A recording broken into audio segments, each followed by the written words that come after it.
ಸ್ತ್ರೀ ಶಕ್ತಿಯಲ್ಲಿ ಭವ್ಯವಾಗಿರ್ತಕ್ಕಂಥ ಮಹಾಪುರಾಣ ಇರುವುದರಿಂದ ನಾವೆಲ್ಲರೂ ಕೂಡ ಅರ್ಥೈಸಿಕೊಳ್ಳಬೇಕು.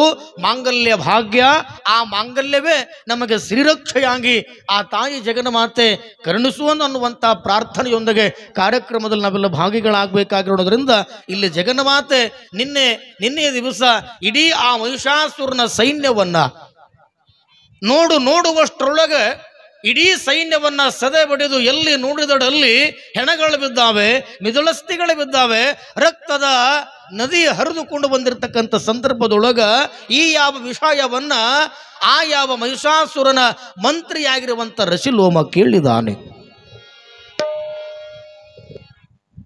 ಇಂಥ ನನ್ನ ಮಹಿಷಾಸುರ ಮಹಾರಾಜನ ಸೈನ್ಯ ಒಬ್ಬ ಕೇವಲ ಹೆಂಗಳೆ, ಒಬ್ಬ ಕೇವಲ ಹೆಣ್ಣು ಮಗಳು ಆ ಸಂಹಾರ ಮಾಡಿದಾಳೆ, ಆ ಎಲ್ಲ ಸೈನ್ಯವನ್ನು ನಾಶ ಮಾಡಿದಾಳೆ ಅಂತಂದ್ರೆ ಬಹಳ ಆಶ್ಚರ್ಯ ಅಂದವ.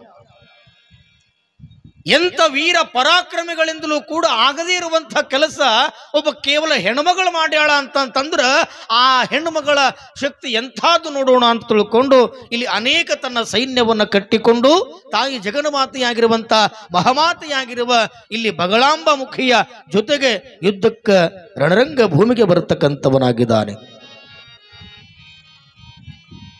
ಕೇವಲ ಸಾಮಾನ್ಯವಾಗಿರುವಂಥ ಒಬ್ಬ ಹೆಣ್ಣು ಮಗಳಿಂದ ಇಡೀ ನಮ್ಮ ಮಹಾರಾಜನ ಸೈನ್ಯ ನಾಶವಾಯಿತು ಅಂತಂದ್ರೆ ಇದು ನಂಬಲಿಕ್ಕೆ ಅಸಾಧ್ಯವಾಗಿರ್ತಕ್ಕಂಥ ವಿಚಾರ. ನಡಿ ನೋಡೋಣ ಅಂತ ತಿಳ್ಕೊಂಡು ಇಲ್ಲಿ ರಸಿಲೋಮ ಅನಂತ ತನ್ನೆಲ್ಲ ಸೈನ್ಯವನ್ನ ಕಟ್ಟಿಕೊಂಡು ವೀರ ಪರಾಕ್ರಮದಿಂದ ಕಂಗಳನ್ನ ಕಿಡಿಗಂಡಿನಿಂದ ಮೊದಲ ಸಾಮಾನ್ಯವಾಗಿ ಕಣ್ಣುಗಳು ಕೆಂಪಾಗಿದ್ದವು. ಯಾವಾಗ ಈ ಪರದೇವತೆಯ ಪರಾಕ್ರಮವನ್ನ ನೋಡಿ ಮತ್ತೊಂದಿಷ್ಟು ಕಣ್ಣು ಕೆಂಪಗೆ ಮಾಡಿಕೊಂಡು ತಾಯಿಯ ಜೊತೆಗೆ ಯುದ್ಧಕ್ಕೆ ಬಂದು ನಿಂತುಕೊಂಡಿದ್ದಾನೆ ದುಷ್ಟ ರಾಕ್ಷಸನಾಗಿರ್ತಕ್ಕಂಥ ರಸಿಲೋಮ.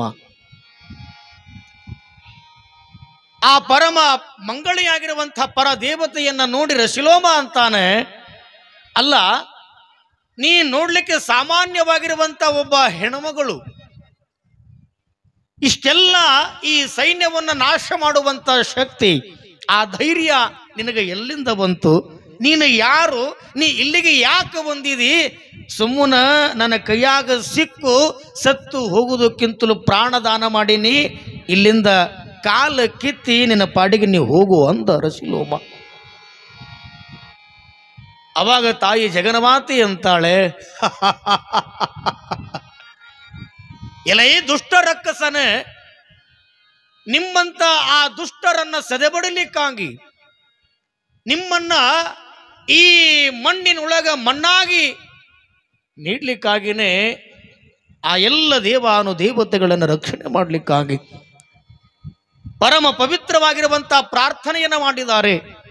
ನಮ್ಮನ್ನೆಲ್ಲ ರಕ್ಷಣೆ ಮಾಡುವಂತ ತಿಳ್ಕೊಂಡು, ನಮ್ಮನ್ನೆಲ್ಲ ಕಾಪಾಡುವಂತ ತಿಳ್ಕೊಂಡು ಎಲ್ಲಿ ನಾವೆಲ್ಲ ಆ ಭಗವತಿಯನ್ನು ನೆನೆತೇವೆ, ಆ ಪರಮ ಮಂಗಳಿಯಾಗಿರುವಂತಹ ರಾಜರಾಜೇಶ್ವರಿಯನ್ನ ಧ್ಯಾನ ಮಾಡ್ತೇವೆ, ಆ ಎಲ್ಲ ಸಂದರ್ಭದಲ್ಲಿಯೂ ಕೂಡ ಆ ತಾಯಿ ನಮ್ಮನ್ನೆಲ್ಲ ಕಾಪಾಡುತ್ತಾಳೆ. ಮೊದಲು ನಾವು ನೆನೆಯುವಂತಹ ಮನೋಭಾವವನ್ನು ನಮ್ಮೊಳಗ ಬೆಳೆಸಿಕೊಳ್ಳಬೇಕು. ಮನದಲ್ಲಿ ನೆನೆವಂಗೆ ಮನ ಏನು ಮಠ ಏನು ಅಂತ ಹೇಳುತ್ತಾರೆ. ದೇವರ ಗುಡಿ ಮುಂದೆ ಬಂದು ನಿಂತು ಆ ದೇವರ ಎದುರುಗಡೆ ನಾವೆಲ್ಲ ಬೇಡಿಕೊಳ್ಬೇಕನ್ನೋದೇನಿಲ್ಲ. ಎಲ್ಲೇ ನಿಂದಿರಲಿ, ಎಲ್ಲೇ ಇರಲಿ, ಆ ನಿಂತಂತ ಜಾಗದೊಳಗ ಅತ್ಯಂತ ಭಕ್ತಿಯಿಂದ ಆ ಭಗವತಿಯನ್ನ ರಾಜೇಶ್ವರಿಯನ್ನ ನಾವು ನೆನೆದ್ರೆ ಆ ತಾಯಿಯ ಕೃಪೆ, ಆ ತಾಯಿಯ ಒಲುಮೆ, ಅನುಗ್ರಹ ನಮಗಾಗ್ತಕ್ಕಂಥದ್ದು. ಆ ಎಲ್ಲ ದೇವತೆಗಳ ರಕ್ಷಣೆಗಾಗಿ ನಾನು ಇಲ್ಲಿ ಯುದ್ಧವನ್ನ ಮಾಡಲಿಕ್ಕೆ ಬಂದಿದ್ದೇನೆ. ನಿಮ್ಮನ್ನ ಇಡೀ ಈ ಎಲ್ಲ ನಿನ್ನ ಮಹಿಷಾಸುರನ ಸೈನ್ಯ ಅಷ್ಟೇ ಅಲ್ಲ, ಅನೇಕ ರಾಜ ಮಹಾರಾಜರುಗಳನ್ನ, ಯಾರು ದುಷ್ಟರು ಈ ಕೆಟ್ಟ ಮಾರ್ಗದೊಳಗೆ ನಡೀತಾರೆ ಅವರಿಗೆಲ್ಲ ನನ್ನ ಈ ದುಷ್ಟ ದುರ್ಗುಣಿಯಾಗಿ ಅವರಿಗೆ ನನ್ನ ಶಿಕ್ಷೆ ತಪ್ಪಿದ್ದಲ್ಲ. ಯಾರು ಸನ್ಮಾರ್ಗದೊಳಗೆ ನಡೀತಾರೆ ಅವರನ್ನು ರಕ್ಷಣೆ ಮಾಡುತ್ತೇನೆ, ಅವರನ್ನು ಕಾಪಾಡುತ್ತೇನೆ, ಅವರನ್ನು ನಾನು ಎತ್ತಿಕೊಳ್ಳುತ್ತೇನೆ, ಅವರನ್ನು ಅಪ್ಪಿಕೊಳ್ಳುತ್ತೇನೆ. ಯಾವ ಕೆಟ್ಟ ಮಾರ್ಗದೊಳಗೆ, ಯಾವ ದುಷ್ಟ ಸನ್ಮಾರ್ಗದೊಳಗೆ ನಡೀತಾನೆ ಅವನನ್ನು ನಾನು ಕೊಲ್ಲಲಿಕ್ಕೆ ಸೈ ಎನ್ನುವಂಥ ಮಾತುಗಳನ್ನು ಇಲ್ಲಿ ರಸಿಲೋಮನ ಜೊತೆಗೆ ಹೇಳುವಂಥ ಮಹಾತಾಯಿ.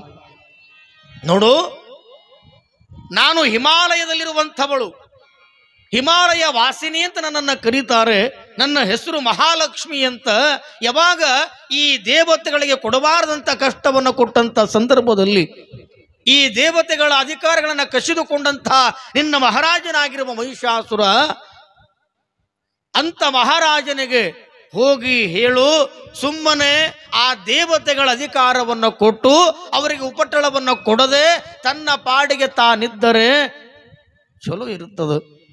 ಇಲ್ಲ ಅಂತಂದ್ರೆ ನೀನು ನಿನ್ನ ಜೊತೆಗೆ ನಿನ್ನ ಮಹಿಷಾಸುರ ಮಹಾರಾಜನೂ ಕೂಡ ನನ್ನ ಕೈಯೊಳಗ ಹತನಾಗೋದು ಬಹಳ ತಡ ಏನಿಲ್ಲ, ನೋಡಿ ವಿಚಾರ ಮಾಡು ಅಂತ ತಿಳ್ಕೊಂಡು ಅಂತಂದಾಗ ಆ ರಶಿಲೋಮ ಅಂತಾನ, ಎಲೈ ದೇವತೆ, ಸುಮ್ಮನೆ ನೀನೊಬ್ಬ ಹೆಣ್ಮಗಳು ಅಂತ ತಿಳ್ಕೊಂಡು ನಾ ಸುಮ್ಮನೆ ಕುಂತೀನಿ.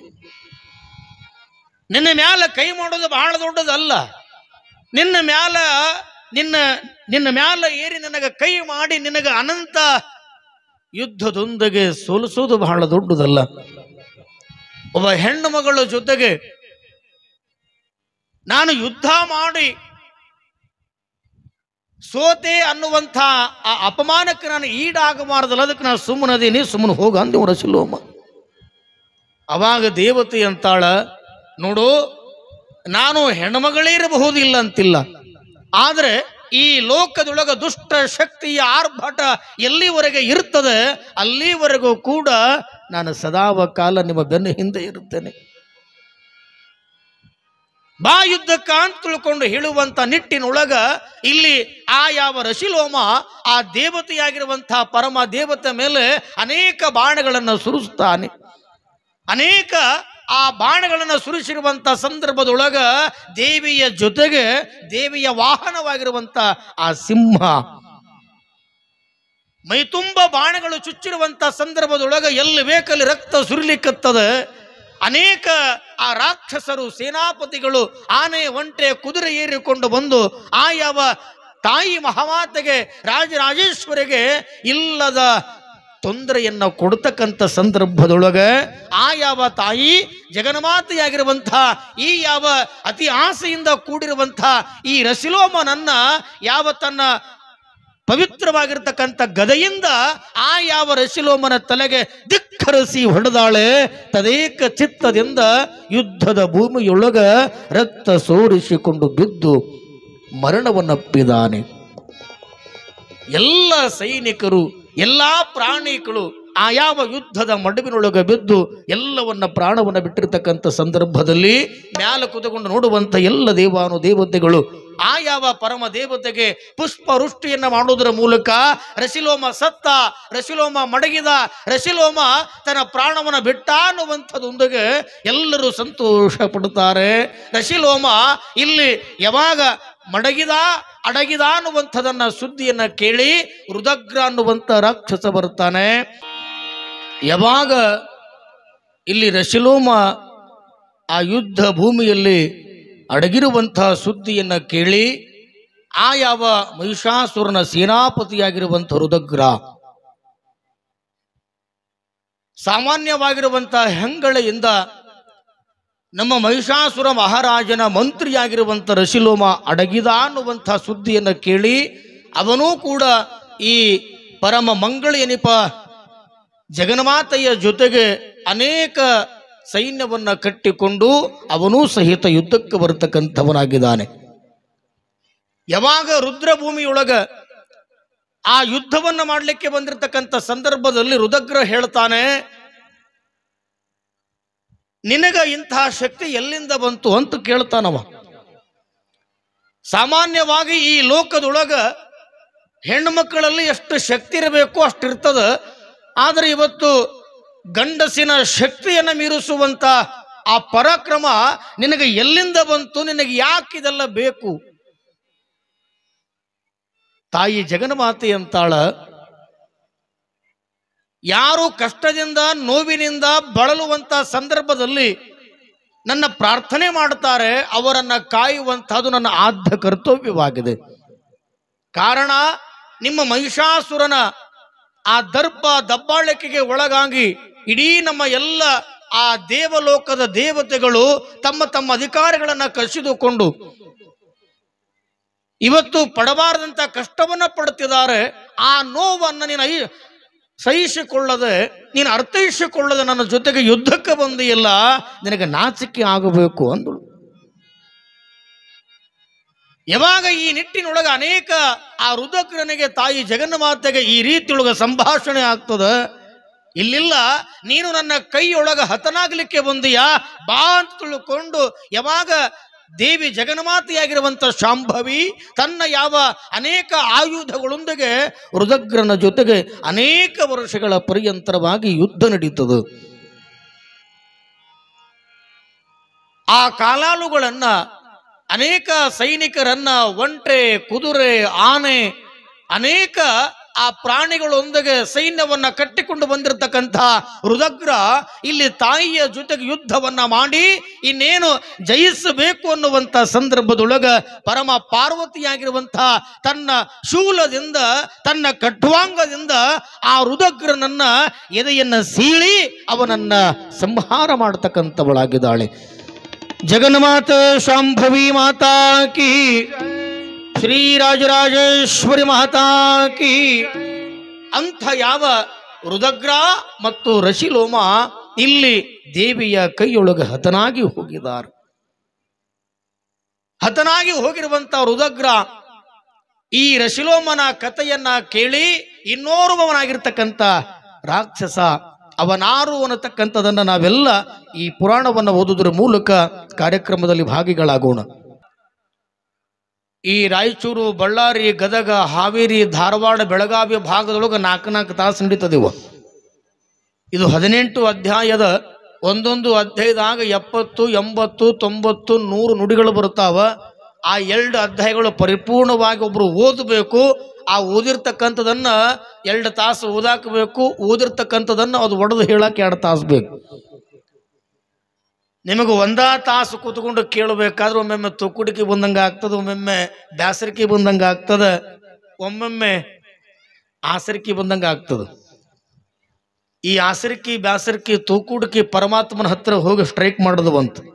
ಅಲ್ಲೋ ಪರಮಾತ್ಮ, ಎಲ್ಲರಿಗೂ ಒಂದೊಂದು ಪದವಿ ಕೊಟ್ಟಿದಿ, ಒಂದೊಂದು ಸ್ಥಾನಮಾನ ಕೊಟ್ಟಿದಿ, ಎಲ್ಲರಿಗೂ ಒಂದೊಂದು ಅಧಿಕಾರ ಕೊಟ್ಟಿದಿ, ನಮಗೇನು ಕೊಟ್ಟಿದಿ, ನಮಗೆ ಏನಾದರೂ ಒಂದು ಕೊಡು ಅಂತ ತಿಳ್ಕೊಂಡು ಕೇಳಿದಾಗ ಪರಮಾತ್ಮ ಅವುಗಳಿಗೆ ಹೇಳದನಂತ ಎಲ್ಲೆಲ್ಲಿ ಪುರಾಣ ಪ್ರವಚನ ನಡೀತದ, ಎಲ್ಲೆಲ್ಲಿ ಸಂಗೀತ ಕಾರ್ಯಕ್ರಮಗಳು ನಡೀತಾವ, ಆ ಜನಗಳು ಬಂದು ಕೂತ್ಕೊಂಡಿರ್ತಾರ, ಅವರೊಳಗೆ ಹೋಗಿ ನೀವು ನೆಲೆಸ್ರಿ ಅಂತ ತಿಳ್ಕೊಂಡು ಹೇಳಿದಾಗ ಅವು ನಮ್ಮ ಗಂಟು ಬಂದು ಬಿದ್ದವ್ರು. ಅವು ನಮ್ಮ ಗಂಟು ಬಿದ್ದಾವ. ಇನ್ನ ಚಲೋ ಯವ್ವ, ಈ ಮಹಾರಾಷ್ಟ್ರ ಕಡೆ ನಾವು ಪುರಾಣಕ್ಕೆ ಹಾದ್ವಿ ಅಂತಂದ್ರೆ ಒಂದಿಷ್ಟು ಹಿಂಗೆ ಕುತ್ಕೊಂಡಾಗ ಚುಡುಬ ತಂದು ಕೊಡ್ತಾರೆ, ಆಮೇಲೆ ನೀರು ತಂದು ಕೊಡ್ತಾರೆ, ಆಮೇಲೆ ಚಹಾ ತಂದು ಕೊಡ್ತಾರೆ. ಮತ್ತು ನಾಳೆ ತಂದು ಕೊಡ್ರಿ ಅಂತ ಮತ್ತೆ ಕೇಳಿರಂತ್ರಿ ಪಾಪ ಅವ್ರಿಗೆ. ಇನ್ನೂ ಒಬ್ಬೊಬ್ರು ಏನು ಮಾಡ್ತಾರ ಅಂತಂದ್ರೆ ಮನೆ ಒಳಗೆ ಒಂದಿಷ್ಟು ಏನಾದರೂ ಶಂಕರ ಪಾಳೆ ಮಾಡಿರ್ತಕ್ಕಂಥದನ್ನ, ಆ ಸೇವಾ ಖಾರ ಮಾಡ್ಕೊಂಡು ಬಂದಿರತಕ್ಕಂಥದನ್ನ, ಇಲ್ಲ ಚೀಪ್ಸ ಕುರುಕುರಿ ಬಾಯಿಗೆ ಹಾಕೊಂತ ಕುಂತು ಕೇಳ್ತಿರ್ತಾರೆ ಪುರಾಣ. ಹಂಗೇನು ಮಾಡಲ್ಲ ನೀವು, ಬಹಳ ಭಕ್ತಿಯಿಂದ ಬಂದು ಕುತ್ಕೊಂಡು ಕೇಳಕತ್ತೀರಿ ತಾಯಿಯ ಮಹಿಮೆಯನ್ನ. ಕಾರಣ ಏನು ಅಂತ ತಿಳ್ಕೊಂಡು ಕೇಳಿದ್ರೆ ಮನುಷ್ಯನಿಗೆ ಬ್ಯಾಸರಿಕೆ ಬಂದಾಗ ಊಟದಾಗ ಉಪ್ಪಿನಕಾಯಿ ಇದ್ದಂಗೆ ಇರಬೇಕು. ಹ್ಯಾಂಗ ಅಂತ ತಿಳ್ಕೊಂಡು ಕೇಳಿದ್ರೆ ಹೊಸದಾಗಿ ಲಗ್ನ ಆಗಿತ್ತು, ಲಗ್ನ ಆಗಿರುವಂಥ ಸಂದರ್ಭದಾಗ ಹೆಂಡತಿ ತವರು ಮನೆಗೆ ಹೋಗಿದ್ದಳು ಹಬ್ಬಕ್ಕೆ. ಹೆಂಡತಿ ಮೇಲೆ ಬಹಳ ಜೀವ ಇದ್ದ ಗಂಡ ಕುಂತ್ರು ಹೆಂಡತಿ ಕಾಣಬೇಕು, ನಿಂತರು ಹೆಂಡತಿ ಕಾಣಬೇಕು. ಮನೆ ಒಳಗೆ ಹೆಂಡತಿ ಇರಲಿಲ್ಲ ಅಂತಂದ್ರೆ ಅವನ ಮನಸ್ಸಿಗೆ ಸಮಾಧಾನ ಇರ್ತಿರ್ಲಿಲ್ಲ. ಹೊಸದಾಗಿ ಮದುವೆ ಆದ ಕೂಡಲೇ ಹಬ್ಬಕ್ಕೆ ಹೆಣ್ಮಗಳು ಹೆಂಡತಿ ಮನೆಗೆ ತವ್ರ ಮನೆಗೆ ಹೋಗ್ಯಾಳ. ಶ್ರಾವಣ ಮಾಸ ನಾಗರ ಪಂಚಮಿ ಹಬ್ಬ, ಹೆಂಡತಿ ಊರಿಗೆ ಹೋಗ್ಯಾಳ. ಊರಾಗ ಶ್ರಾವಣ ಮಾಸ ಗುಡಿ ಇತ್ತು, ಆ ಗುಡಿಯಾಗ ಮಠದಾಗ ಪುರಾಣ ಹಚ್ಚಿದ್ರು. ಪುರಾಣರೇ ಕೇಳಬೇಕು, ಎಲ್ಲಿ ಕುಂತರು ಮನುಷ್ಯಾಗ ಸಮಾಧಾನ ಆಗವಲ್ದು ಅಂತ ತಿಳ್ಕೊಂಡು ನೀವೆಲ್ಲ ಹೆಂಗೆ ಬಂದು ಕುತ್ಕೊಂಡಿರಿ, ಹಾಗೆ ಅವನು ಪುರಾಣ ಕೇಳಕ್ಕೆ ಬಂದು ಕುತ್ಕೊಂಡಾನ. ಪುರಾಣ ಕೇಳ್ಕೊಂತ ನಿದ್ದೆ ಹತ್ಯದು. ಈ ಸಂಗೀತ ಪುರಾಣ ಪ್ರವಚನ ಎಲ್ಲಿ ನಡೆದಿರ್ತದ, ಯಾರಲ್ಲಿ ಬಂದು ಕೂಡುತ್ತಾರ, ನಿದ್ದೆ ಇರ್ಲಾರ್ದವ್ರು ನಿದ್ದೆ ಹತ್ತದಿರಲಿ. ಮನ್ಯಾಗ ಮತ್ತೆ ಅದ ನೀವು ಹಾಸಿಗೆ ಹಾಸ್ಕೊಂಡು, ಫ್ಯಾನ್ ಹಚ್ಕೊಂಡು, ಏರ್ ಕೂಲರ್ ಹಚ್ಕೊಂಡು, AC ಹಚ್ಕೊಂಡು ಮಕ್ಕವ್ರು ನಿದ್ದೆ ಬರಲ್ಲ. ಇಂಥ ಜಾಗದಾಗ ನಿದ್ದೆ ಜಲ್ದಿ ಬರ್ತಿರ್ತದ. ಆ ಊರೊಳಗ ಪುರಾಣ ಹಚ್ಚಾರ, ಪುರಾಣದಾಗ ಬಂದು ಕುತ್ಕೊಂಡಾನ. 2 ಮಾತು ಕೇಳಬೇಕನ್ನೋದ್ರೊಳಗೆ ನಿದ್ದೆ ಹತ್ತದ. ನಿದ್ದೆ ಗಣ್ಣಾಗ ಕನಸು ಬಿದ್ದದು. ನಿದ್ದೆ ಹತ್ಯದ, ನಿದ್ದೆ ಗಣ್ಣಾಗ ಕನಸು ಬಿದ್ದದ, ಕನಸಿನಾಗ ತನ್ನ ಹೆಂಡತಿನೇ ಬಂದಾಳ, ಮತ್ ಬೇರೆ ಯಾರು ಅಲ್ಲ. ಯಾಕ ಅಂತಂದ್ರ ಏನು ನೆನೆಸ್ಕೊಂಡು ನಾವು ಮಲ್ಕೊಂಡಿರ್ತೀವಿ, ಕನಸಿನಾಗ ಅದ ಕನಸು ಬೀಳುತ್ತದ್ರಿ. ವಿಚಾರ ಮಾಡ್ರಿ ನೀವು. ಬಹುಶಃ 2 ನಿಮಿಷ ಆ ಜಗನ್ಮಾತೆ ಎದುರುಗಡೆ ನೀವೆಲ್ಲ ಕಣ್ಣು ಬಿಟ್ಟು ಬಿಡ್ಲಾರ್ದಂಗ ನಿಂತು ನಮಸ್ಕಾರ ಮಾಡಿ ಆ ಜಗನ್ಮಾತೆಯೊಳಗೆ ನಿಮ್ಮ ಕಣ್ಣನ್ನ ನೆಟ್ಟು ಆ ದೃಷ್ಟಿಯಿಂದ ನೇರವಾಗಿ ನೋಡಿ ಮನ್ಯಾಗ ಹೋಗಿ ಮಲ್ಕೊಳ್ರಿ. ನಿಮಗ ಸಾಕ್ಷಾತ್ ನಿಮ್ಮ ಕನಸಿನೊಳಗ, ನಿಮ್ಮ ಆ ಕನಸಿನೊಳಗ ಆ ದೇವತೆ ಜಗನ್ಮಾತೆಯೇ ಬರ್ತಾಳ. ಜಗನ್ಮಾತೆ ಬಂದು ನಮಗೆಲ್ಲ ಆಶೀರ್ವಾದ ಮಾಡ್ತಾಳೆ ಅನ್ನುವಂಥ ನಿಟ್ಟಿನೊಳಗ ನಮಗ ಕನಸುಗಳು ಬೀಳಬೇಕು. ದೇವರು ನಮಗೆಲ್ಲ ಕಣ್ಣುಗಳು ಕೊಟ್ಟಾನಂತಂದ ಬಳಿಕ ಒಳ್ಳೆಯದನ್ನ ನೋಡ್ಬೇಕು. ದೇವರು ನಮಗೆಲ್ಲ ಕಿವಿಗಳನ್ನು ಕೊಟ್ಟಾನಂತಂದ ಬಳಿಕ ಒಳ್ಳೆಯದನ್ನ ಕೇಳಬೇಕು. ನಮಗೆಲ್ಲ ಸುಂದರವಾದ 2 ಕೈ 2 ಕಾಲು ಕೊಟ್ಟಾನಂತಂದ ಬಳಿಕ ಇಂಥ ಧರ್ಮ ಸಮಾರಂಭ ಕಾರ್ಯಕ್ರಮಗಳಲ್ಲಿ, ಧಾರ್ಮಿಕ ಸಮಾರಂಭದಲ್ಲಿ ನಾವೆಲ್ಲ ಭಾಗಿಗಳಾಗಿ ಒಂದಿಷ್ಟು ಸೇವೆಯನ್ನ ಮಾಡೋದ್ರ ಮೂಲಕ, ಸತ್ಪಾತ್ರಕ್ಕೆ ದಾನ ಧರ್ಮವನ್ನು ಮಾಡೋದ್ರ ಮೂಲಕ ಈ ಬದುಕನ್ನ ಹಸನಾಗಿರಿಸಿಕೊಳ್ಳಬೇಕು ಅಂತ ಹೇಳ್ತಾರೆ. ಆ ನಿಟ್ಟಿನೊಳಗ ಯಾವೆಲ್ಲ ಒಳ್ಳೇದಕ್ಕೆ ಬಂದದ, ಒಳ್ಳೇದ ಮಾಡಲಿಲ್ಲ ಅಂತಂತಂದ್ರ ಈ ಶರೀರಕ್ಕ, ಈ ಜನ್ಮಕ್ಕ, ಈ ಜೀವನವನ್ನ ಭಗವಂತ ಒಪ್ಪುವುದಿಲ್ಲ. ಆ ದೇವರು ಒಪ್ಪುವ ನಿಟ್ಟಿನೊಳಗ ನಾವೆಲ್ಲ ಜೀವನವನ್ನ ಮಾಡಬೇಕಾಗದ. ಈ ನಿಟ್ಟಿನೊಳಗ ಇಲ್ಲಿ ಆ ಪುಣ್ಯಾತ್ಮ ಪುರಾಣ ಕೇಳಾಕ ಬಂದಿರುವಂತ ಸಂದರ್ಭದಾಗ ನಿದ್ದೆಗಣ್ಣಾಗ ಕನಸಿನೊಳಗ ಹೆಂಡತಿ ಬಂದಾಳ. ಹೆಂಡತಿ ಬಂದಂತಾಳ, ರೀ ನಮ್ಮವ್ವ ನಮ್ಮ ಮನ್ಯಾಗ ಉಂಡಿ ಮಾಡ್ಯಾಳ, ರವಿ ಉಂಡಿ ಮಾಡ್ಯಾಳ, ಶೇಂಗಾ ಉಂಡಿ ಮಾಡ್ಯಾಳ, ಇನ್ನೊಂದು ಭಾಳ ಉಂಡಿ ಮಾಡ್ಯಾಳ, ಕರ್ಚಿಕಾಯಿ ಮಾಡ್ಯಾಳ, ಜಿಲೇಬಿ ಮಾಡ್ಯಾಳ, ಬಾಲುಷ ಮಾಡ್ಯಾಳ, ಜಾಂಗೀರ್ ಮಾಡ್ಯಾಳ, ಒಂದ ತಿನ್ರಿ ಅಂತ ಬಾಯಿಗಿಡಕ್ಕೆ ಹೋದೊಳಗಿ. ನಾವ್ ಅಲ್ಲೆ ಅಂತ ಅವ ಅಂತಾನ. ಇದು ಎಲ್ರಿ ಕನಸನ್ಯಾಗ. ಜಿಲೇಬಿ ಬ್ಯಾಡ ಅಂದ್ರ, ಜಾಂಗೀರ್ ಬ್ಯಾಡ ಅಂದ್ರ, ಬಾಲುಷ ಬ್ಯಾಡ ಅಂದ್ರ ಸುಮ್ಮನೆ ಇದು ಒಂದು ಉಂಡೀರೆ ತಿನ್ನು, ಉಂಡೀರೆ ಒಂದು ತಿನ್ನು ಅಂತ ತಿಳ್ಕೊಂಡು ಬಾಯಾಗಿಡಕ್ಕೆ ಹೋಗ್ತಾಳ. ನಾವು ಒಲ್ಲೆ ಅಂತಾನ. ಇಲ್ಲ ಅದು ತಿನ್ನು, ಆ ಒಲ್ಲೆ ಅಂತಾನ. ತಿನ್ನು ಅಂತ ತಿಳ್ಕೊಂಡು ಯಾವಾಗ ಬಾಯಾಗಿಡಕ್ಕೆ ಹೋದಾಗ ಒಲ್ಲೆ ಅಂದ ಇನ್ನೇನು ಆ ಉಂಡಿ ತಿನ್ನಬೇಕಂತ ತಿಳ್ಕೊಂಡು ಅಂಬರೀಷಿ ಉಂಡಿ ಹಿಡಿಯೋದ್ರೊಳಗೆ ಏನಾಗಿತ್ತು ಅಂತಂದ್ರ, ಆ ಪುರಾಣದಾಗ ಒಬ್ಬ ಮುಂದ ಅಂದ್ರೆ ಇವನು ಮುಂದೆ ಒಬ್ಬ ಕುತ್ಕೊಂಡಿದ್ದ, ಹೆಡಕಿಗೆ ಒಂದು ದೊಡ್ಡ ವಾಳಾಗಿತ್ತರದು. ಯಾವಾಗ ಆ ಹೆಂಡತಿ ತಿನ್ಸಾಕ ಬಂದಿರುವಂತ ಉಂಡಿ ಒಲ್ಲೆ ಅಂದು ತಿನ್ನಾಕ ಹೋಗಿಸಿಂದ ಆ ಉಂಡಿ ಹಿಡಿಬೇಕನ್ನೋದ್ರಾಗ ಅವನು ಎಡಕಿಗೆ ಆಗಿದ್ದು ವಾಳೆ ತಿಂದಂತು. ಹಂಗಾಗಬಾರ್ದು, ಹೌದಿಲ್ರಿ? ನಿದ್ದೆ ಬಂತು ಅಂತಂದ್ರೆ ಬುದ್ಧಿ ಕೆಡ್ತದಂತ. ಹಂಗಾಗಿ ನೀವೆಲ್ಲ ಜೋರಾಗಿ ಜಯಘೋಷ ಮಾಡಿದ್ರಿ ಅಂತಂದ್ರೆ ಇನ್ನೊಂದು 10-15 ನಿಮಿಷಗಳ ಕಾಲ ಆ ಚಿಕ್ಷುರನ್ನುವಂಥ ರಾಕ್ಷಸ ಆ ತಾಯಿ ಕೈಯೊಳಗ ಹೇಗೆ ಹತನಾಗ್ತಾನೆ ಅನ್ನುವಂಥ ಆ ವಿಷಯಗಳನ್ನ ಕೇಳೋದ್ರ ಒಳಗಾಗಿನೇ ಪರಮ ಪೂಜ್ಯರು ವೇದಿಕೆಗೆ ಬರ್ತಾರೆ. ನಮ್ಮೆಲ್ಲರಿಗೆ ದರ್ಶನ ಆಶೀರ್ವಾದ ಭಾಗ್ಯವನ್ನು ನೀಡುವ ಮೂಲಕವಾಗಿ ಇವತ್ತಿನ ಕಾರ್ಯಕ್ರಮದಲ್ಲಿ ನಾವೆಲ್ಲರೂ ಕೂಡ ಭಾಗಿಗಳಾಗೋಣ. ಜೋರಾಗಿ ಜಗನ್ಮಾತೆ ಶಾಂಭವಿ ಮಾತಾ ಕಿ ಜೋರಾಗಿ, ಆದಿಶಕ್ತಿ ಎಂಬ ಭವಾನಿ ಮಾತಾ ಕಿ. ಇಲ್ಲ, ಈಗ ನಳದ ಮುಂದೆ ಪಾಳೆ ಕಿಡೋದು ಹೋಗ್ಯದ. ಆ ಗ್ಯಾಸ್ ತಗೊಂಡು ಬರುವಾಗ, ಗಾಸ್ಲಿಡ್ ತರುವಾಗ ಡೆಬ್ಬಿ ಪಾಳೆ ಕಿಡೋದನ್ನು ಹೋಗ್ಯದ, ಹೌದಿಲ್ಲ? ಆ ನೀರು ತರುವಂತ ಸಂದರ್ಭದಾಗ ಆ ಬೋರ್ವೆಲ್ ಮೇಲೆ, ನೀರಿನ ಟ್ಯಾಂಕಿನ ಮೇಲೆ ಕೊಡ ಪಾಳ್ಯಾಕಿಟ್ಟಾಗ ಒಬ್ಬಾಕಿ ಹೆಣ್ಮಗಳು ಏನ್ರಿ ಕೊಡ ನಿಮ್ದು ಮುಂದೆ ಇದ್ದದ್ದು ಹಿಂದಿಟ್ಟರದ ಪರಿಸ್ಥಿತಿನ ಬ್ಯಾರೆ.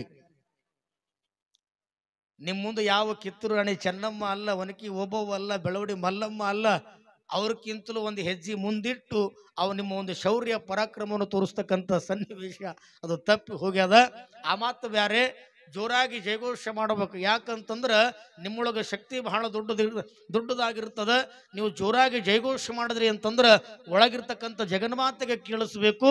ಆ ಕೇಳಿಸಿದ ಕ್ಷಣ ನಮಗಿರುವಂಥ ಎಲ್ಲ ಕಷ್ಟ ಕಾರ್ಪಣ್ಯಗಳು ಕಳೆದು ಹೋಗಬೇಕನ್ನುವಂಥ ಆ ಸಂಕಲ್ಪದೊಂದಿಗೆ ಕಾರ್ಯಕ್ರಮದಲ್ಲಿ ಭಾಗಿಗಳಾಗಿ ತಾವೆಲ್ಲ ಜೋರಾಗಿ ಜಯಘೋಷವನ್ನು ಮಾಡತಕ್ಕಂಥವರಾಗೋಣ. ಜಗನ್ಮಾತೆ ಶಾಂಭವಿ ಮಾತಾ ಕಿ, ಆದಿಶಕ್ತಿ ಎಂಬ ಭವಾನಿ ಮಾತಾ ಕಿ, ರಾಜರಾಜೇಶ್ವರಿ ಮಾತಾ ಕಿ, ಗಪ್ಪು ಕುಂತವ್ರ ಮಹಾರಾಜ ಕಿ. ಇಷ್ಟು ಹೇಳಿದ್ರೆ ಜಯನ್ಲಾರದ್ರು ಮಹಾರಾಜ ಕಿ, ಬಾಯಿದ್ರು ಜಯನ್ಲಾರದ್ರು ಮಹಾರಾಜ ಕಿ. ಇನ್ನ ಏನ್ ಅನ್ಬೇಕು ನನಗೆ ಹೇಳಿಕೊಡ್ರಿ. ಎಲ್ಲ ಮುಗಿದು ಹಾದು. ಕಾರಣ ಇಲ್ಲಿ ರುದಗ್ರ ಅಂತ ತಿಳ್ಕೊಂಡು ಕೇಳಿದ್ರೆ ತಾಯಿ ಈ ದೇವಿ ಪುರಾಣದೊಳಗ ರುದಗ್ರನ್ನ ಸಂಹಾರ ಮಾಡಿದಾಳೆ.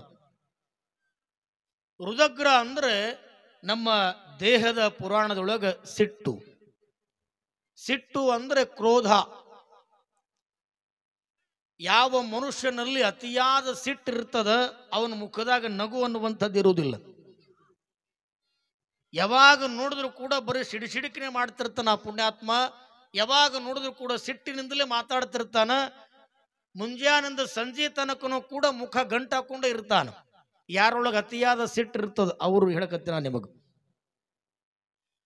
ಇರಬೇಕು ಇಲ್ಲ ಅಂತಿಲ್ಲ. ಸಿಟ್ಟ ಯಾವತ್ತೂ ಕೂಡ ತಾಯಿಗಳು ನಿಮಗೆ ಏನೇ ಕಷ್ಟಗಳಿರಲಿ, ಏನೇ ಸಮಸ್ಯೆಗಳಿರಲಿ, ಸಂಸಾರದೊಳಗೆ ಎಷ್ಟೇ ನಿಮಗೆ ಸಮಸ್ಯೆಗಳಿದ್ರೂ ಕೂಡ ನಗನಗತ ಇರ್ತೀರಿ ನೀವೆಲ್ಲ. ಮತ್ತು ಪುರಾಣಕ್ಕೆ ಬರುವಾಗ ಒಬ್ಬೊಬ್ಬರೇ ಬಂದಿಲ್ಲ ನೀವು. ಯಾಕ ಬಾರೆ ಏ ತಂಗಿ ನೀ ಬಾ, ಹೊಸ ಮುಂದೆ ಕೂಡಿ ಕೈ ಹಿಡ್ಕೊಂಡು ಅಗ್ದಿ ಕುಣ್ಕೊಂತ ನೀವೆಲ್ಲ ಬಂದಿರತಕ್ಕಂಥವ್ರು. ಯಾಕ ಅಂತಂದ್ರ ನೀವೆಲ್ಲ ಹೆಣ್ಮಕ್ಳು ಅಂತಂದ್ರೆ ತಾಯಿಗಳು ಅಂತ ತಿಳ್ಕೊಂಡು ಕೇಳಿದ್ರೆ ಒಂಥರ ಕಾಗೆ ಹಿಂಡ ಏ ಕಾ ಕಾ ಕಾ ಕಾ ಒಂದು ಅಗಳು ಸಿಕ್ಕಿತು ಅಂತಂದ್ರೆ ತಾನ ತಿನ್ನೋದಿಲ್ಲ. ಅದನ್ನು ಇನ್ನೊಬ್ಬರಿಗೆ ಕರ್ಕೊಂಡು ತಿನ್ನುವಂತ ಗುಣ ಅದು ಕಾಗೆ ಒಳಗಿರ್ತದಂತ. ಕಾರಣ ನೋಡಾಕಷ್ಟ ಅದು ಕುರುಪಿ ಆಗಿರ್ತದ. ನೋಡಾಕ ಅದು ನಮ್ಮ ಕಣ್ಣಿಗೆ ಕುರುಪಿಯಾಗಿದ್ರು ಕೂಡ ಅದ್ರ ಗುಣ ಬಹಳ ಚಲೋ ಇರ್ತದಂತ. ಹಂಗ ಹೆಣ್ಮಕ್ಳು ನೀವೆಲ್ಲ ಬರಬೇಕಾದ್ರೆ ಒಬ್ಬೊಬ್ಬರಾಗಿನೇ ಬರುವುದಿಲ್ಲ. ಎಲ್ಲರನ್ನ ಕರ್ಕೊಂಡು ಬಂದು ಇಲ್ಲಿ ಕೂಡುವಂತ, ಪುರಾಣವನ್ನ ಕೇಳುವಂತ, ಈ ಕಾರ್ಯಕ್ರಮದಲ್ಲಿ ಭಾಗಿಯಾಗುವಂತ ಸದ್ಗುಣ ಅದು ನಿಮ್ಮೊಳಗಿರ್ತದಂತ. ಮತ್ತದ ನಿಮ್ಮ ಯಜಮಾನ್ರ ಕೇಳ್ರಿ, ಅವ್ರು ಒಬ್ಬರೇ ಬಂದಿರ್ತಾರ, ಒಬ್ಬೊಬ್ಬರೇ ಬರ್ತಾರ. ಅವ್ರು ಯಾಕೆ ನಿಮ್ಮೊಳಗ ಆ ಆಸಕ್ತಿ, ಆ ಉತ್ಸಾಹ, ಉಲ್ಲಾಸ ಜಾಸ್ತಿ ಇರ್ತದ ಅಂತ ತಿಳ್ಕೊಂಡು ಕೇಳಿದ್ರೆ ಎಲ್ಲರ ಜೊತೆಗೆ ಮಾತಾಡ್ಲಾರ್ದವ್ರಿಗೆ ಮೊದಲು ಮಾತಾಡಿಸ್ತೀರಿ ನೀವು. ಹಿಂಗ ಒಂದೂರೊಳಗ ಅತ್ತಿ ಸೊಸಿ ಕೂಡೇ ಬಂದಿದ್ರಂತ ಪುರಾಣಕ್ಕೆ. ಇಲ್ಲಿ ಬಂದಿರೇನ್ರಿ? ಇಲ್ರಿ ನಮ್ಮ ಅತ್ತಿ ನಾವು ಕೂಡ್ಕೊಂಡೇ ಬಂದೀವಿ. ಇಲ್ರಿ ನಮ್ಮ ಸೊಸಿ ನಾವು ಇಬ್ರು ಕೂಡೇ ಬಂದೀವಿ. ಬಂದಿರೇನ್ರಿ? ಇಲ್ಲ ಬಂದಿರ್ತ್ರಿ. ನವರಾತ್ರಿ ಹಬ್ಬದ ದೇವಿ ಪುರಾಣದ ಕೇಳಬೇಕಂತ ತಿಳ್ಕೊಂಡು ಬಂದ್ರೂ ಬಂದಿರಬಹುದು, ತಪ್ಪೇನದ. ಯಾಕ ಅಂತಂದ್ರ ಇವತ್ತು ಯಾರ ಮನೆಯೊಳಗ ಅತ್ತಿ ಸೊಸಿ ಜಗಳ ಇಲ್ಲಿ ಹೇಳ್ರಿ ನೋಡೋಣ. ಇಲ್ರಿ ಮುತ್ತೆ ನಮ್ಮ ಮನ್ಯಾಗ ನಮ್ಮತ್ತಿ ನಾನು ಬಹಳ ಚಂದದೀವಿ. ಇಲ್ರಿ ನಮ್ಮ ಸೊಸಿ ನಾನು ಬಹಳ ಚಂದದೀವಿ. ನಮ್ಗೆ ಒಟ್ಟ ಜಗಳ ಇಲ್ಲ, ಒಟ್ಟ ನಮಗೆ ಮನಸ್ತಾಪ ಇಲ್ಲ, ಏನು ತಾಯಿ ಮಗಳಿದ್ದಂಗ ಅದೀವಿ ಅನ್ನೋರು ಏನ್ರಿ? ಸಾಧ್ಯನೇ ಇಲ್ಲ. ಯಾವಾಗ ಮದುವೆ ಮಾಡಿಕೊಂಡು ಸೊಸಿ ನಡಿಲಿಕ್ಕೆ ಮನೆಗೆ ಬಂದಳು, ಕಾಲಿಟ್ಟಳು ಅಂತಂದ್ರ ಅತ್ತಿ ಸೊಸಿದ ಜಗಳ ಶುರುನ. ಇನ್ನಾವಾಗ ವರ್ಷ 2 ವರ್ಷ 4 ವರ್ಷ ಹೋಗ್ತಿತ್ತಂತ. ಈಗ ಇಲ್ಲ, ತಿಂಗಳು 2 ತಿಂಗಳನಾಗ ಅಡಿಗೆ ಮನ್ಯಾಗ ತಾಟ ತಂಬಿಗೆ ಡ್ಯಾನ್ಸ್ ಮಾಡ್ತಿರ್ತಾವ.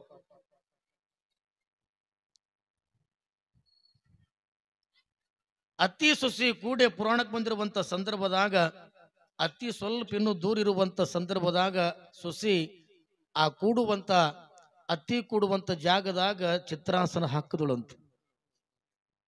ಅದನ್ನೆಲ್ಲ ಬಹಳ ಜನ ನೋಡಿದ್ರು. ಆ ಚಿತ್ರಾಸನದ ಮೇಲೆ ಅತ್ತಿ ಬಂದು ಕುಂತಳು. ಅತ್ತಿ ಸೊಸಿ ಜೊತೆಗೆ ಕೂತ್ಕೊಂಡು ಪುರಾಣ ಕೇಳಿದ್ರು. ಪುರಾಣ ಮುಗಿತು, ಮಂಗಳಾರತಿ ಆಯಿತು, ಪ್ರಸಾದ ಮಾಡಿಕೊಂಡು ಎಲ್ಲರೂ ನಿಮ್ಮ ಮನೆಗೆ ಹೋಗುವಂತ ಸಂದರ್ಭದಾಗ ನೋಡ್ರಿ ಹಂಗೆ ಹೋಗಲ್ಲ, ಏನ್ರ ಒಂದು ಮಾತಾಡ್ಕೊಂಡು ಹೋಗ್ತಿರ್ತೀರಿ. ಏ ಪುರಾಣ ಬಹಳ ಚಲೋ ಹೇಳಿದ್ರು, ಏನು ಹೇಳಿದ್ರೆ ಏನಿಲ್ಲ ಅಂತ ಒಟ್ಟು ಏನೇ ಇರ್ಲಕ್ಕ ಹಂಗೆ ಮಾತಾಡ್ಕೊಂತ ನಮ್ಮ ಮನೆಗೆ ಹೋಗ್ತಿರ್ತೀರಿ. ಮನೆಗೆ ಹೋಗುವಂತ ಸಂದರ್ಭದಾಗ ಈ ಸೊಸಿಗೆ ಕೇಳಿದ್ರಂತ 4 ಜನ ಹೆಣ್ಮಕ್ಳು, ಅಯ್ಯೋ ಯವ್ವ ನಿನ್ನಂತ ಸೊಸಿ ಕಾಣಬೇಕಾದ್ರೆ ನಿಮ್ಮತ್ತಿ ಬಹಳ ಪುಣ್ಯ ಮಾಡ್ಯಾಳ.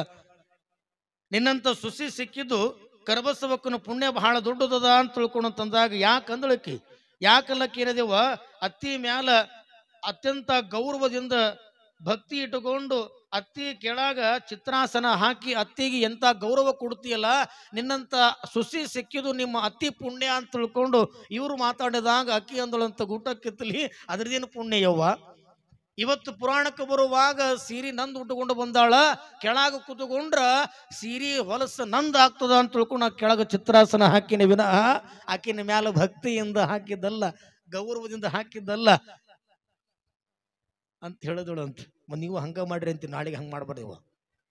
ನೀವು ಚಲೋ ಇರಿ. ಹೇಳುವ ಕಾರಣ ಏನು ಅಂತ ತಿಳ್ಕೊಂಡು ಕೇಳಿದ್ರೆ, ಇಲ್ಲಿ ರುದಕ್ರ ಅನ್ನತಕ್ಕಂಥವನು ಸಿಟ್ಟಿನ ಗುಣದವನು ಹೊಂದಿರತಕ್ಕಂಥವನು. ಮನುಷ್ಯನಲ್ಲಿ ಸಿಟ್ಟು ಇರಬೇಕು ಇಲ್ಲಂತಿಲ್ಲ, ಯಾವ ಸಮಯಕ್ಕೆ ಎಷ್ಟು ಆ ಸಿಟ್ಟಿರಬೇಕು ಅಷ್ಟನ್ನ ಮಾತ್ರ ಮನುಷ್ಯನಿಗೆ ಸಿಟ್ಟಿರಬೇಕು. ಸಿಟ್ಟಿನ ಕೈಯೊಳಗ ನಾವು ಏನಾದರೂ ಬುದ್ಧಿ ಕೊಟ್ಟಿವಿ ಅಂತಂದ್ರ ಜೀವನ ನಮ್ಮದೇ ಹಾಳಾಗೋದು, ಬದುಕು ನಮ್ಮದೇ ಹಾಳಾಗೋದು. ಅದಕ್ಕಾಗಿ ಹೇಳ್ತಿರ್ತಾರಲ್ಲ, ತಮ್ಮ ನಿನಗೆ ಸಿಟ್ಟು ಬಹಳದ, ಸಿಟ್ಟಿನ ಕೈಯಾಗ ಬುದ್ಧಿ ಕೊಡಬೇಡ. ಸ್ವಲ್ಪ ಸಮಾಧಾನದಿಂದ, ಸ್ವಲ್ಪ ತಾಳ್ಮೆಯಿಂದ ನಿನ್ನ ಬದುಕು ನೀನು ರೂಪಿಸಿಕೋ. ನೀನು ದೊಡ್ಡವಾಕಿದಿ, ನಿನ್ನ ಬದುಕು ಬಹಳ ಸುಂದರ ಆಗ್ತದ. ಸಿಟ್ಟಿನ ಕೈಯಾಗ ಬುದ್ಧಿ ಕೊಡಬೇಡ ಅಂತ ಹಿರಿಯರು ಮನೆಯೊಳಗ ತಂದೆ ತಾಯಿ ಹೇಳ್ತಿರ್ತಾರೆ. ಆದರೂ ಕೂಡ ಕೇಳಲ್ಲ. ಯಾಕೆ ನಾವೆಲ್ಲ ಸಿಟ್ಟನ್ನ ಬಿಡಬೇಕು ಅಂತ ತಿಳ್ಕೊಂಡು ಕೇಳಿದ್ರ, ಸಿಟ್ಟು ತನ್ನ ವೈರಿ, ಶಾಂತಿ ಪರರ ವೈರಿ ಅಂತ ಹೇಳ್ತಾರ. ಸಿಟ್ಟಿನ ಕೈಯಾಗ ನಾವು ಯಾರಾದ್ರೂ ಬುದ್ಧಿ ಕೊಟ್ಟಿವಿ ಅಂತಂದ್ರ ನಮ್ಮ ಜೀವನವೇ ಹಾಳಾಗೋದು. ಅದಕ್ಕೆ ನಮ್ಮ ಜೀವನ ಸುಂದರಗೊಳ್ಳಬೇಕಾದ್ರೆ, ನಮ್ಮ ಬದುಕು ಬಹಳಷ್ಟು ಸ್ವಚ್ಛಂದ ಆಗಬೇಕಾದ್ರೆ ನಾವು ಸಿಟ್ಟನ್ನ ಬಿಟ್ಟು ಒಂದಿಷ್ಟು ಸಮಾಧಾನದಿಂದ, ತಾಳ್ಮೆಯಿಂದ, ಸಹನಾಭೂತರಾಗಿ ಇದ್ದೀವಿ ಅಂತಂದ್ರ ನಮ್ಮ ಬದುಕು ಬಹಳ ಚಂದ ನಡೀತಿರ್ತದೆ. ಒಬ್ಬವ ಸಿಟ್ಟು ಬಿಟ್ಟು ಬರಬೇಕಂತ ಕಾಶಿಗೆ ಹೋಗಿದ್ದ. ಎಲ್ಲಿಗೆ ಹೋಗಿದ್ದನ್ರಿ? ಕಾಶಿಗೆ ಹೋಗಿದ್ದ. ನಮ್ಮ ಸನಾತನವಾಗಿರುವಂತ ಹಿಂದೂ ಧರ್ಮದ ಪವಿತ್ರ ಪುಣ್ಯ ಕ್ಷೇತ್ರ ಅಂತಂದ್ರೆ ಅದು ಕಾಶಿ, ವಾರಣಾಸಿ, ಬನಾರಸ ಇವೆಲ್ಲ ಒಂದೇ. ಆ ಕಾಶಿಯ ಪುಣ್ಯ ಕ್ಷೇತ್ರಕ್ಕೆ ಹೋಗಿ ಸಿಟ್ಟು ಬಿಟ್ಟು ಬಂದಿದ್ದೀವ. ಸಿಟ್ಟು ಬಿಟ್ಟು ಬಂದಿರುವಂತಹ ಸಂದರ್ಭದಾಗ ಊರಾಗ ಗೌಡ ಕಟ್ಟಿ ಮೇಲೆ ಕೂತ್ಕೊಂಡಿದ್ರು. ಇವ ಅದೇ ಕಾಶಿಗೆ ಹೋಗಿ ಬಂದು ಒಂದ್ 2-3 ದಿವಸ ಆಗಿತ್ತು. ಒಂದ್ ಯಾವುದೋ ಕೆಲಸಕ್ಕೂ ಹೋಗಿ ದಾರ್ಯಾಗ ನಡ್ಕೊಂತ ಬರ್ತಾ ಇದ್ದ. ಗೌಡ ತಮ್ಮ ಮನೆ ಮುಂದೆ ಕಟ್ಟಿ ಮೇಲೆ ಕೂತ್ಕೊಂಡಿದ್ರು. ಏ ತಮ್ಮಣ್ಣ ಇಲ್ಲಿ ಬಾ ಅಂತ ಕರೆದ್ರು ಅವನಿಗೆ.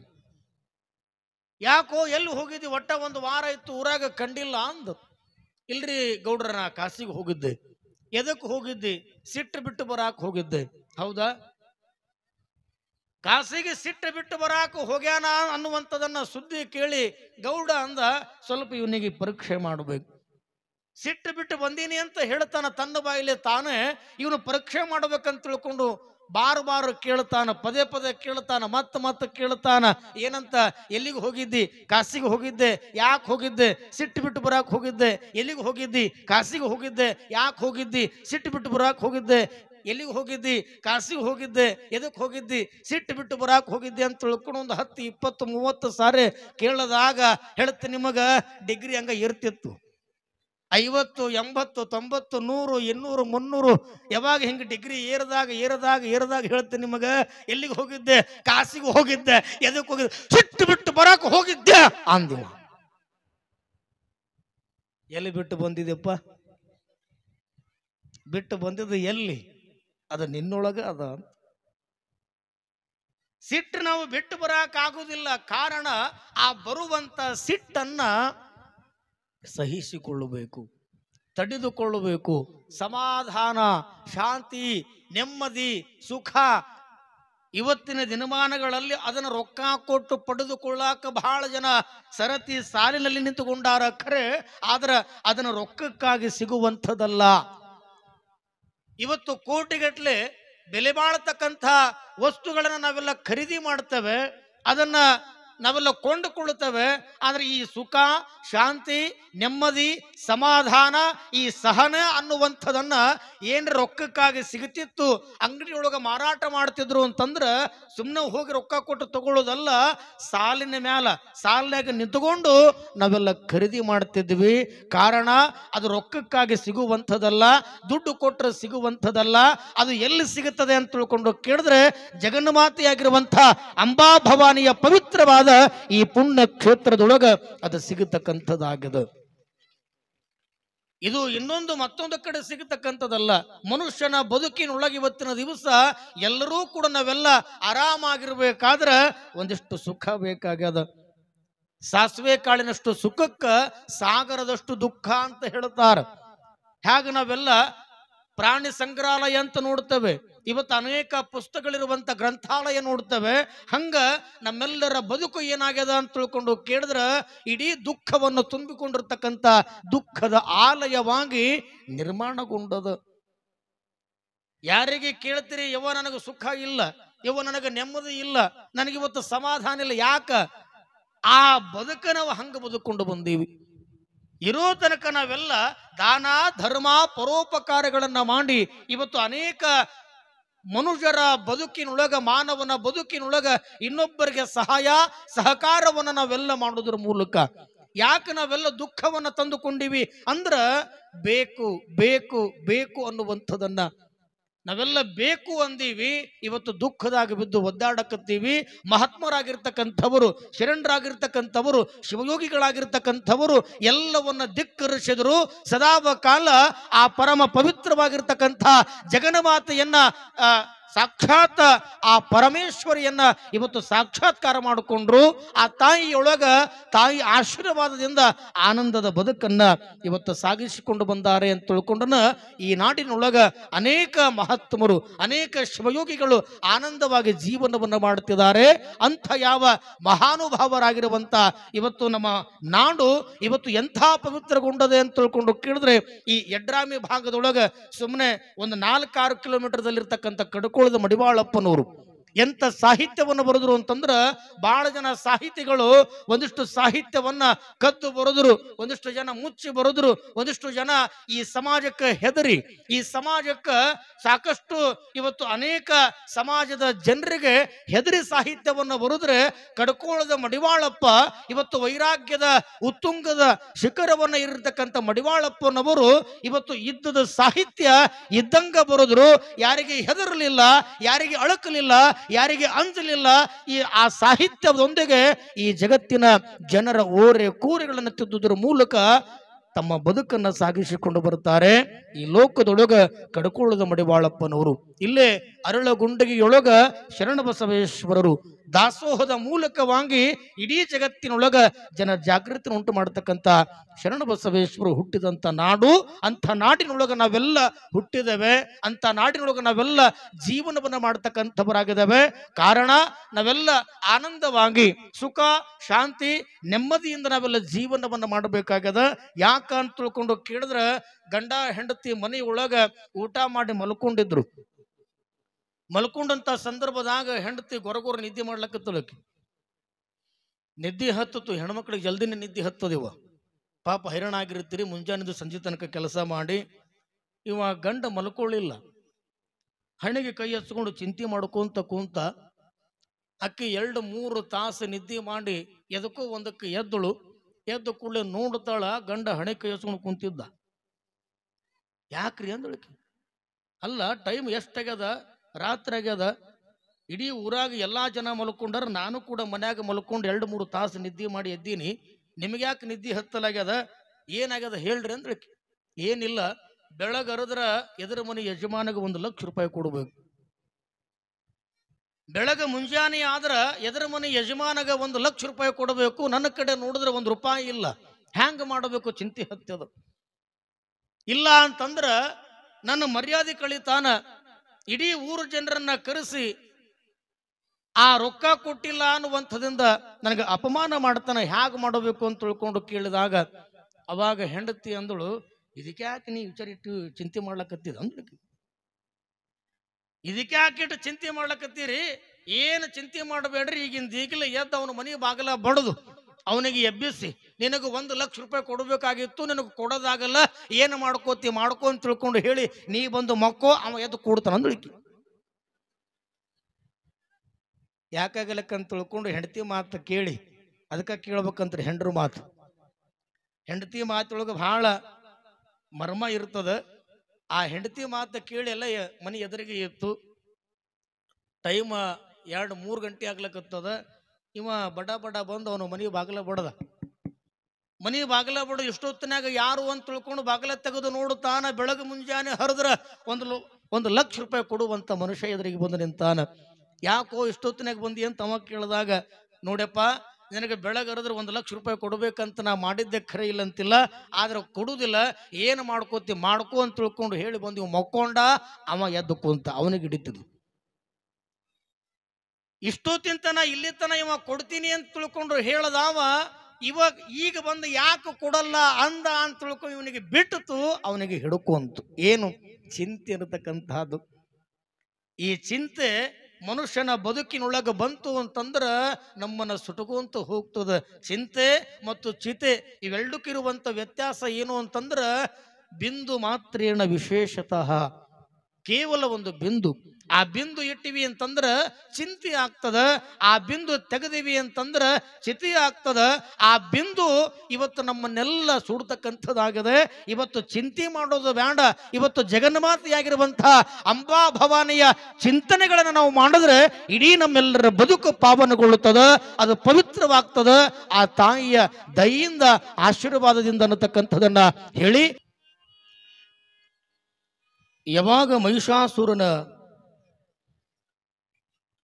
ಮಂತ್ರಿಯಾಗಿರ್ತಕ್ಕಂಥ ರಶಿಲೋಮ, ಸೇನಾಪತಿಯಾಗಿರುವಂಥ ರುದಗ್ರ ಇವರು ಮಡಿದುದನ್ನ ಕೇಳಿ ಇಲ್ಲಿ ಬಹು ಪರಾಕ್ರಮ ಉಳ್ಳಂಥ ದುಷ್ಟ ರಾಕ್ಷಸ ಚಿಕ್ಷುರ ಕಡು ಕೋಪವನ್ನ ತಾಳಿ ಬಹಳಷ್ಟು ಪರಾಕ್ರಮ ಶೌರ್ಯಮಯದಿಂದ ಈ ಯಾವ ಕೇವಲ ಒಂದು ಹೆಣ್ಣಿನಿಂದ ನಮ್ಮ ಮಹಾರಾಜನ ಎಲ್ಲ ಸೈನಿಕರು ಕೂಡ ಆ ತಾಯಿಯ ಕೈಯೊಳಗೆ ಹತರಾಗಿ ಹೋಗ್ತಾ ಇದ್ದಾರೆ. ಬಹುಶಃ ಈ ಹೆಣ್ಣು ಮಗಳು ಮಾರಿಯೋ ದುರ್ಗಿಯೋ ನಮ್ಮೆಲ್ಲರ ಪಾಲಿನ ಮೃತ್ಯುವೋ ಅನ್ನುವಂಥ ನಿಟ್ಟಿನೊಳಗೆ ತಾಯಿ ಜಗನ್ಮಾತೆ ಎಲ್ಲ ದುಷ್ಟ ರಕ್ಕಸರನ್ನ ಸಂಹಾರ ಮಾಡತಕ್ಕಂಥವಳಾಗಿದ್ದಾಳೆ.